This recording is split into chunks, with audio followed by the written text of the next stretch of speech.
Fada'a lahu, maka mendoakan Nabi untuknya. Fausi'a alaihi, maka diluaskan alaihi atasnya, rezekinya diluaskan. Fangqata anil jum'ah, maka terputuslah dari Jumat. Yang biasanya tekun rajin sholat Jumat sudah mulai meninggalkan sholat Jumat karena sibuk, banyak kambingnya sudah, banyak ternaknya, kaya sudah, sibuk ngurusi ternak. Wal jamaah, dan meninggalkan sholat berjamaah, rajin sholat berjamaahnya ditinggalkan.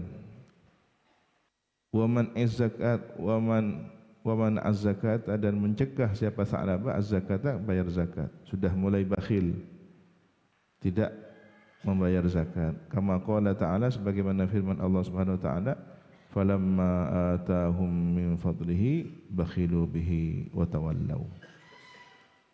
Falamma, maka tatkala ata, mendatangkan Allahum kepada mereka itu orang yang minta rezeki, min fadlihi, dari anugerah Allah, bakhilu, mereka bakhil, mereka kikir, bihi, terhadap fadlihi, anugerah Allah berupa harta, wa tawallau an ta'atillah, dan berpaling mereka dari mentaati Allah Subhanahu wa taala.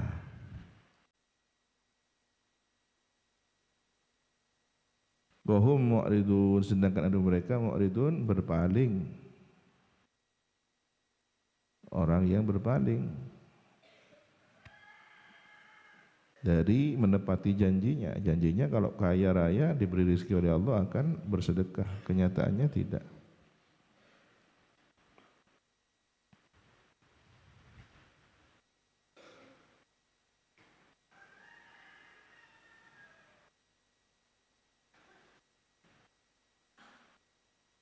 Fa'aqabahum ay fasiru aqibatuhum, maka menimpa kepada mereka, maka dijadikan apa akibat mereka itu, nifak, sabitan yang tetap, terkena penyakit munafik, punya penyakit nifak yang permanen sudah.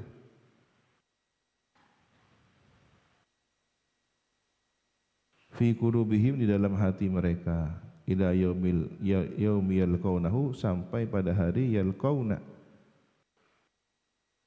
bertemu mereka, hu, kepada Allah, ai Allah, bertemu kepada Allah, wa huwa yaumul qiyamati, adapun hari itu, hari bertemu Allah itu adalah hari kiamat. Bima akhlafullaha, dengan apa yang menyalahi mereka kepada Allah, ma wa'aduhu, terhadap apa yang Allah janjikan, terhadap yang berjanji mereka kepada Allah. Wa bima kanu yakdzibun, dan terhadap apa yang ada mereka berdusta, siapa mereka, fihi, pada ma, mempertanggungjawabkan kebohongannya, kedustaannya, pengingkarannya, yang dulu berjanji mau bersedekah, mau bayar zakat, mau memberikan hak orang-orang yang mendapatkan hak semestinya, ternyata tidak dilaksanakan, sampai meninggalkan sholat Jumat, meninggalkan sholat berjamaah. Faja'a ba'da dzalika ila Nabi sallallahu alaihi wasallam, maka datanglah Sa'labah itu setelah peristiwa tersebut kepada Nabi sallallahu alaihi wasallam, bi zakatihi, membawa zakatnya. Tahu ada ayat turun, merasa ditegur, datang kepada Nabi bawa zakatnya. Faqala, maka bersabda Nabi, innallaha mana'ani an aqbala minka, sesungguhnya Allah mencegahku, melarangku untuk menerima darimu. Tak boleh, Nabi tak boleh menerima zakatnya dari Sa'labah itu. Faja'ala yahsus turab, maka kemudian Sa'labah itu menjadikan, jadi yahsu, menuang at-turab, menuang siapa Sa'labah at-turab, debu, ala ra'si, kepada di atas kepalanya sendiri, sebagai bentuk kesedihan karena zakatnya tidak diterima oleh Nabi. Tsumma ja'a biha ila Abi Bakr, kemudian datang siapa Sa'labah membawa zakatnya itu ila Abi Bakr, kepada sahabat Sayyidina Abu Bakar As-Siddiq. Falam yakbalha, maka tidak menerima siapa Sayyidina Abu Bakar kepada zakat. Summa ila Umar falam yakbalha, kemudian datang lagi kepada Sayyidina Umar, maka tidak menerima siapa Sayyidina Umar kepada zakat. Summa ila Utsman falam yakbalha, kemudian datang lagi kepada Sayyidina Utsman, maka tidak menerima Sayyidina Utsman kepada zakat itu. Wa mata, dan mati siapa Sa'labah fi zamani, di zamannya Sayyidina Utsman. Maksudnya begini, ketika di zaman Rasulullah tidak diterima zakatnya, ekspresinya yaitu menuang debu di atas kepalanya sampai Rasulullah wafat. Di zaman Sayyidina Abu Bakar datang lagi ingin menyerahkan zakatnya, tetap tidak diterima oleh Sayyidina Abu Bakar. Setelah 2 tahun menjadi khalifah, wafat, diteruskan oleh Sayyidina Umar. Datang lagi Sa'labah, tetap Sayyidina Umar melanjutkan ketetapan yang dilakukan oleh Rasulullah. Sayyidina Abu Bakar tidak diterima zakatnya Sa'labah. Datang lagi di zaman Sayyidina Utsman, sampai di zaman Sayyidina Utsman pun tidak menerima zakatnya Sa'labah, dan Sa'labah mati di zaman Sayyidina Utsman.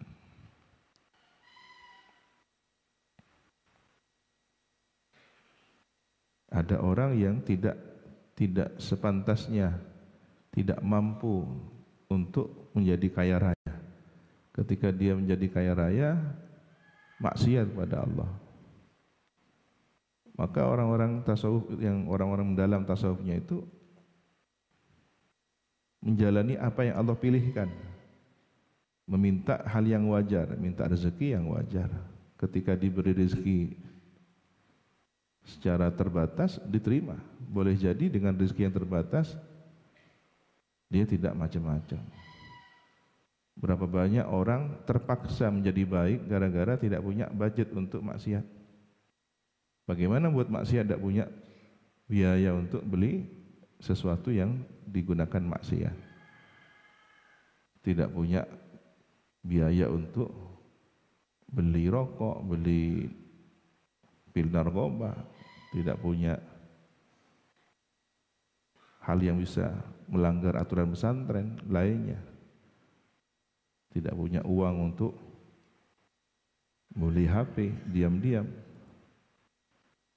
akhirnya terpaksa menjadi orang baik. Ini terpaksa menjadi orang baik. Nanti di surga ada orang masuk surga dengan diborgol. Ada 2 makna.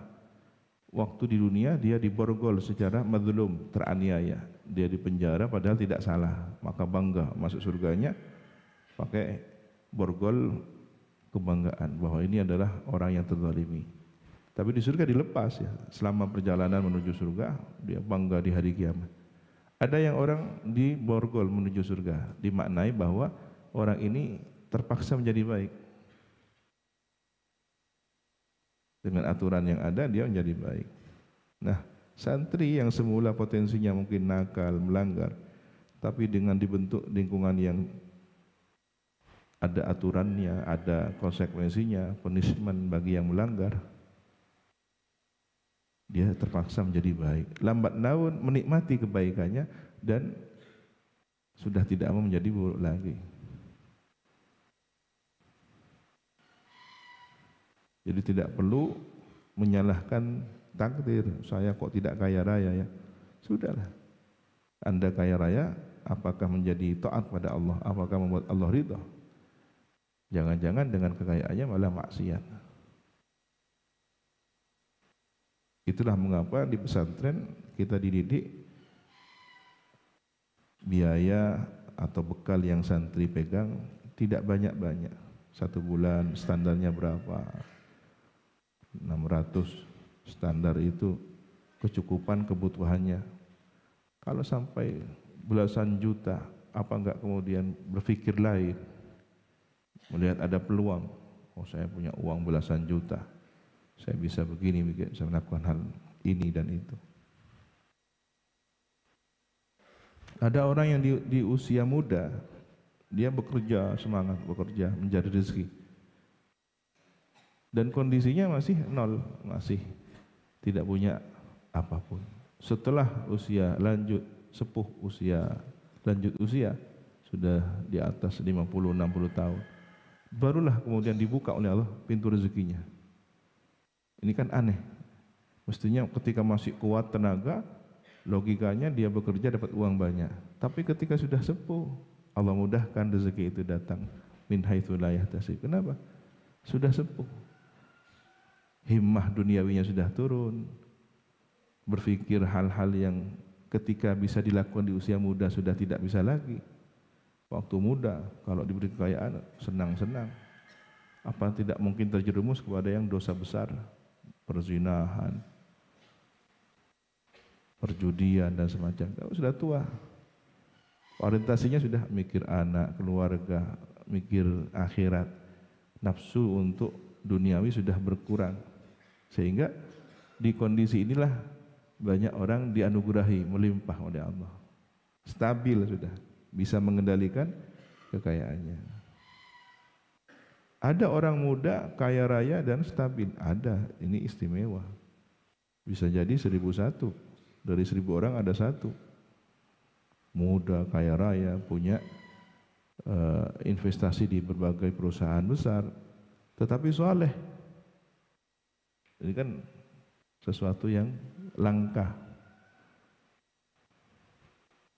Umumnya ketika sudah kaya raya tidak bisa mengendalikan gaya hidupnya. Alam ya'lamu, tidakkah mengetahui mereka ay al-munafiqun, orang-orang munafik itu, annallaha, sesungguhnya Allah, ya'lamu sirrahum, mengetahui siapa Allah, sesungguhnya Allah ya'lamu, mengetahui siapa Allah, sirrahum, rahasia mereka. Ma, apa, asarruhu, yang menyembunyikan, merahasiakan mereka munafikun, hu, kepada ma, fi anfusim, dalam diri mereka, padahal sudah disimpan dalam dirinya, dalam benaknya, tidak diungkap, tapi Allah bongkar, Allah perlihatkan isi hatinya.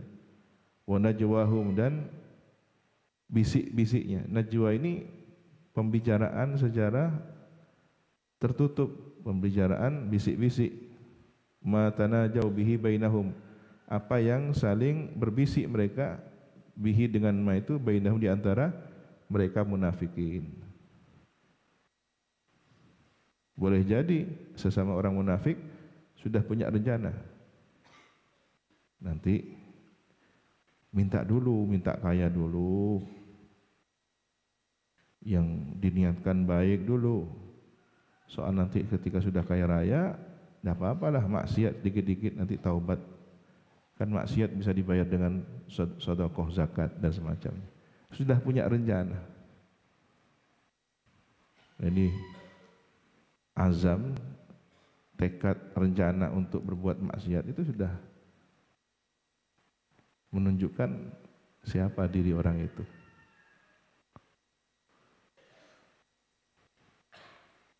Wa annallaha, dan sesungguhnya Allah, allamul ghuyub, maha mengetahui, al-ghuyub, perkara yang gaib, ma, sesuatu, ghaba anil ayan, yang gaib dari pandangan mata, tak terlihat mata. Walamma nazalat ayatus sadaqati ja'a rajulun fatasaddaqa bi syai'in katsir. Wallahu subhanahu wa ta'ala a'lam bis-shawab.